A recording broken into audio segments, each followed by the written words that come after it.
Well, with Football Australia announcing the national second division's name, Australian Championship, we're learning a few more details. It is set to begin later this year in October. Once the NPL is done, I think there's no better man to go through it with than Six News Sports Watch co-host Tin Nguyen. Tin, nice to chat.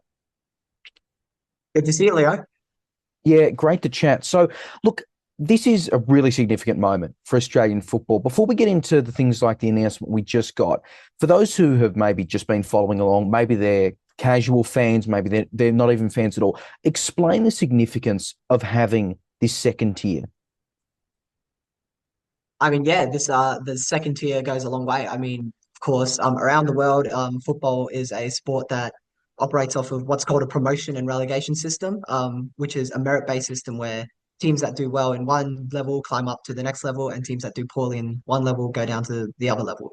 And it's something that a lot of sports, especially in Australia and in places like the United States, has always lacked. So it's always been a big talking point in Australian football, particularly as we try to integrate to the global footballing system. And so something like this national second division, which tries to bridge the gap between the current NPL state leagues and the A League, is a huge thing right now for not just for the sport, but just for the game for the game as a whole.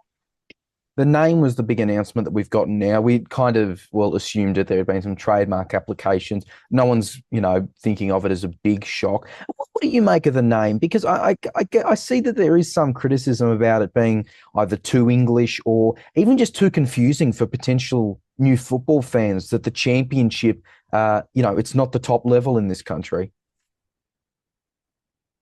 Yeah, I understand that confusion. I mean, of course, it is very English inspired. Of course, they have their English Football Championship over there as well.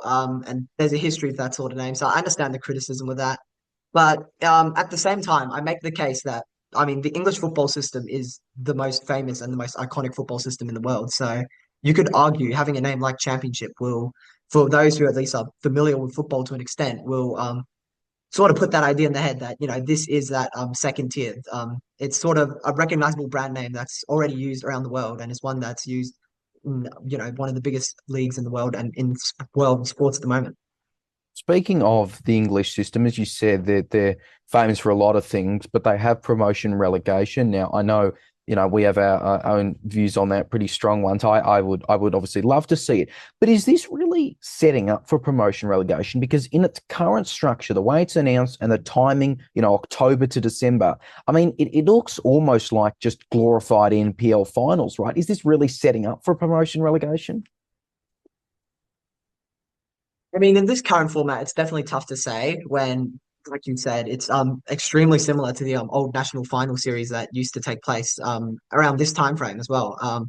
It's definitely an interesting one because in this current state, it definitely couldn't. But of course, we've also got issues like, the A League running on a summer schedule when the rest of the world runs on when the rest of the league, sorry, runs on a winter schedule.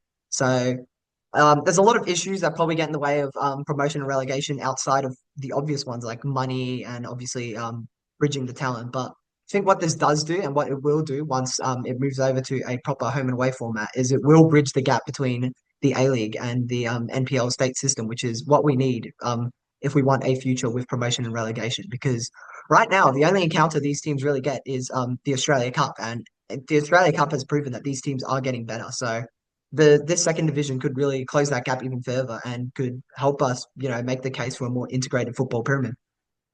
Now, there's 16 teams that'll participate. It's based off in half of it is based off how they're going to finish at the end of the regular season for the NPL and in each of the eight competitions.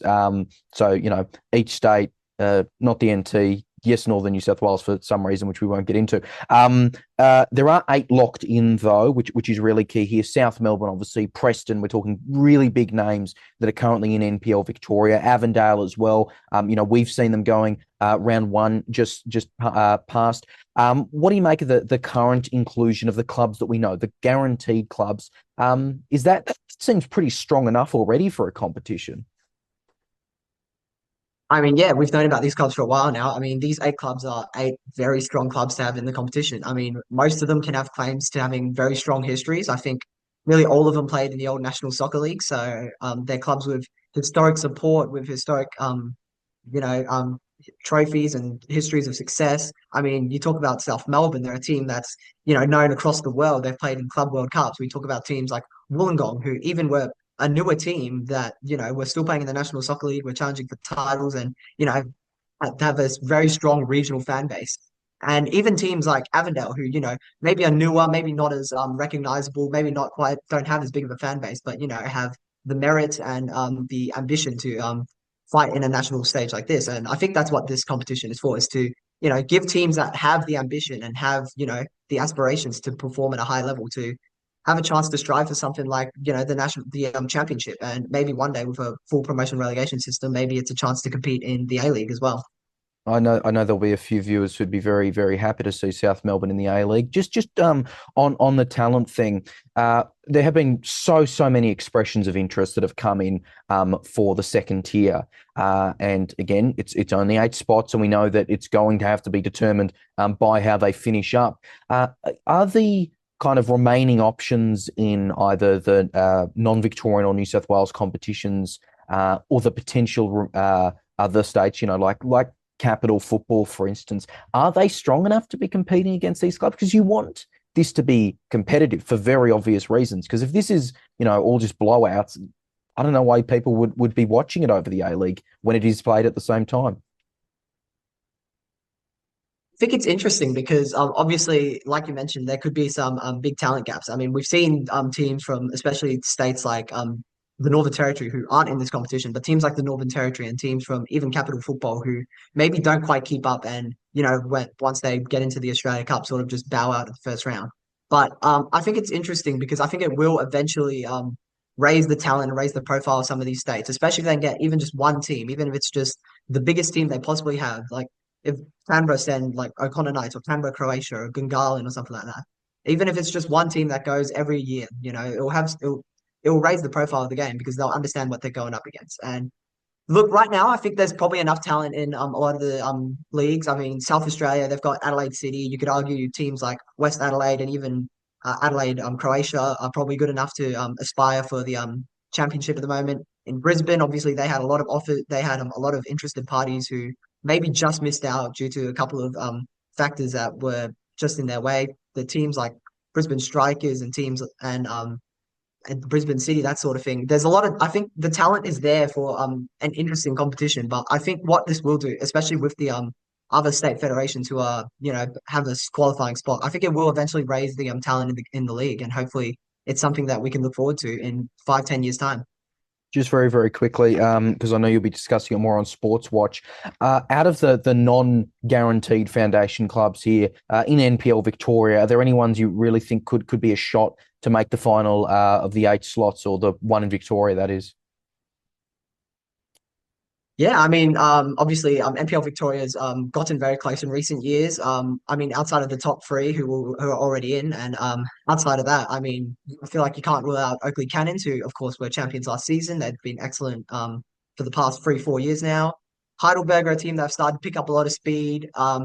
And for me, Hume City, a team who, have really picked up a lot of momentum in the last couple of years, are a team that really could push for a national spot. And they're a team that have performed well in the Australia Cup as well. So I think there's a couple of really good teams that could really vie for that spot in Victoria. But for me, those three are definitely the ones worth keeping an eye out on throughout the NPL Victoria season and throughout the Australia Cup as well.